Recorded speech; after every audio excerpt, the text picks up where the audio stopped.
Hello students, welcome back to channel. चलिए आज का टॉपिक स्टार्ट करते हैं। आज मैं graphical method of solution of a pair of linear equation पढ़ाऊंगी। ये आपका इस चैप्टर का most of the important question है। इससे काफ़ी क्वेश्चंस बोर्ड्स में आते हैं, तो इसको बिल्कुल भी नज़रअंदाज मत करना। और कोई चीज़ अगर क्लियर ना हो तो उस वीडियो को दोबारा प्ले करके देखना। जब भी नहीं आता तो कमेंट्स में बताना, मैं फिर से क्लियर कर दूंगी, ठीक है ना। तो यहाँ ये कहता है, फर्स्ट पॉइंट है a pair of linear equation. Linear equation का एक पेयर जिसके पास कोई सॉल्यूशन नहीं होता, मतलब उन दोनों इक्वेशन से आप सॉल्यूशन नहीं निकाल सकते हो, तो वो हमारा inconsistent pair of linear equation होता है। जिसका सॉल्यूशन नहीं निकल सकता वो होता है हमारे इनकंसिस्टेंट। फिर उसके बाद कहता है कि जिस पेयर ऑफ लीनियर इक्वेशन के हम सॉल्यूशन निकाल सकते हैं वो कंसिस्टेंट।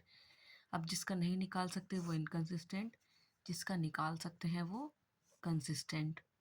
अब इसके बाद थर्ड पॉइंट है a pair of linear equation which are equivalent. दो लीनियर इक्वेशन जो इक्वल हों, उनके बहुत सारे infinitely many distinct common values होती है, बहुत सारी अलग अलग कॉमन वैल्यूज होती है। अब ये जो टेबल है ये इसकी most of the important table है। इसी के बेसिस पे काफ़ी सारे क्वेश्चंस आते हैं, तो इसको ध्यान से समझना। तो हमने लिखा भाई इसके बाद graphical representation of a pair of linear equation in two variables क्या है। जो हमारी इसकी जनरल इक्वेशन है वो लिखी है पहले। फिर उसके बाद ये देखिए, ये है टेबल। इसमें हमने यहाँ लिखा है ratio comparison, graphical representation, algebraic interpretation और कंसिस्टेंट इनकंसिस्टेंट।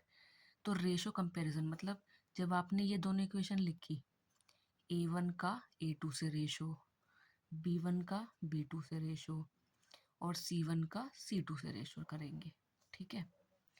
उसके हिसाब से फिर हमारी आगे टेबल बन रही है।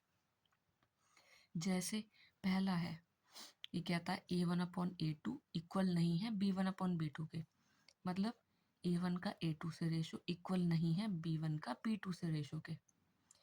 तो इस केस में हम कैसा ग्राफ बना रहे हैं, इस केस में हमारा ग्राफ बन रहा है इंटरसेक्टिंग लाइंस का। मतलब जैसे एक ग्राफ की लाइन ये हो गई और एक ग्राफ की लाइन ये हो गई, तो फिर ये इस पॉइंट पे यहाँ इंटरसेक्ट कर रहा है और ये यहाँ इंटरसेक्ट कर रहा है। इसका मतलब ये इन दोनों इक्वेशंस का हो जाएगा सॉल्यूशन। अब एल्जेब्रिक इंटरप्रिटेशन मीन्स कि उससे हम सॉल्यूशन कितने निकाल पा रहे हैं। तो हमने देख लिया कि इंटरसेक्टिंग लाइन में एक ही सॉल्यूशन होता है यहाँ पर। अब ऊपर क्या लिखा था कि अगर सॉल्यूशन है किसी का अगर, तो कंसिस्टेंट होगा। तो इसका मतलब ये हमारा क्या है, कंसिस्टेंट है। अब next A1 upon A2 equal B1 upon B2 equal C1 upon C2 means तीनों रेशो हमारे क्या आ रहे हैं, इक्वल आ रहे हैं। इस केस में हमारी लाइंस कोइंसिडेंट होती हैं। कोइंसिडेंट मीन्स क्या, दो लाइंस जो एक दूसरे के ऊपर लाई कर रही हैं।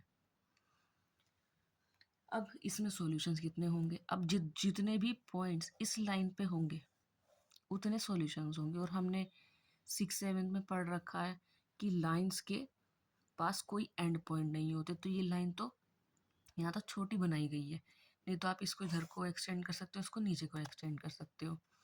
तो इस वजह से इसके इनफाइनाइटली मैनी सॉल्यूशंस आते हैं।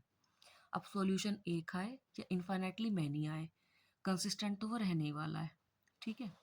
अब नेक्स्ट में क्या है, A1 upon A2 equal B1 upon B2 equal C1 upon C2। Not equal, यहाँ तो इक्वल है, यहाँ इक्वल नहीं है। जब एक इक्वल आता है एक इक्वल नहीं आता, उस केस में हमारी पैरेलल लाइंस बनती हैं। अब अगर याद हो तो पैरेलल लाइंस की डेफिनेशन ये थी कि जो लाइंस कहीं भी मीट नहीं करती। अब मीट करेगी नहीं तो सॉल्यूशन कैसे होगा, तो इसीलिए इसमें सॉल्यूशन कुछ नहीं आता। अब सॉल्यूशन कुछ नहीं आता तो ये हमारी हो जाती है इनकंसिस्टेंट। तो इसको अच्छे से समझ लेना, पढ़ लेना। अब मिलूंगी मैं नेक्स्ट वीडियो में। Thank you so much.